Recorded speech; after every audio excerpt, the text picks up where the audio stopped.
এই ভিডিওটা আমার গত সোমবারের, মানে শরীরে এত আলসি ধরে গেছিলো যে এক সপ্তাহ পর আজকে এডিট করতে বসলাম। শ্রাবণ মাসের সবগুলো সোমবারই তো আমি কাঁচা জিনিস খেয়েছিলাম, মানে উপাস থেকে জল ঢেলে তারপরে কাঁচা জিনিস খেয়েছি। তার মধ্যে দুটো সোমবারেই তো আমার কলেজে এক্সাম ছিল, তো কোনো রকম ভিডিও করার সময়ই হয়নি। তো ভাবলাম আজকে একটা ভিডিও করি, সেরকম কোনো কাজই ছিল না আমার, আর কলেজ তো অফ ছিল। বাসি বিছানা গুছিয়ে গিয়েছিলাম জেঠি বাড়ির ওদিকটায়। জেঠি দিয়েছিল এই প্রসাদটা, দাদা গিয়েছিল জল পেশে।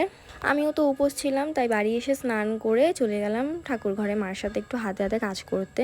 মাও আজকে উপোস ছিল। আগে যে কটা সোমবার ছিল সবগুলো সোমবারে আমি সাবু খেয়েছিলাম, ফল খেয়েছিলাম। তো মা বলেছিল ঠিক আছে লাস্টের সোমবারটা আমি একটু ঠাকুরকেও সিন্নি দেবো, তুইও সিন্নি খেয়ে নিস, সাবু আর খেতে হবে না। ঠাকুর ঘরে থাকাকালীনই আমার মনে হচ্ছে কি দুর্গাপূজা চলে এসেছে। মানে আকাশটা তো এত সুন্দর ছিল, একদম দুর্গাপূজা ভাইব লাগছিল।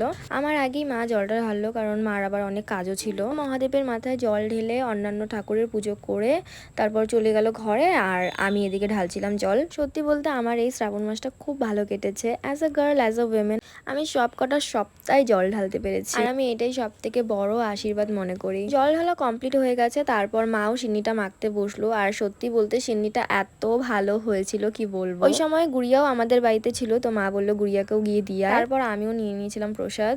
সিন্নিটা তো বেশ ভালো হয়েছিল, কিন্তু আমি খুব একটা মিষ্টি খেতে পারি না। So yeah, that's for today, by.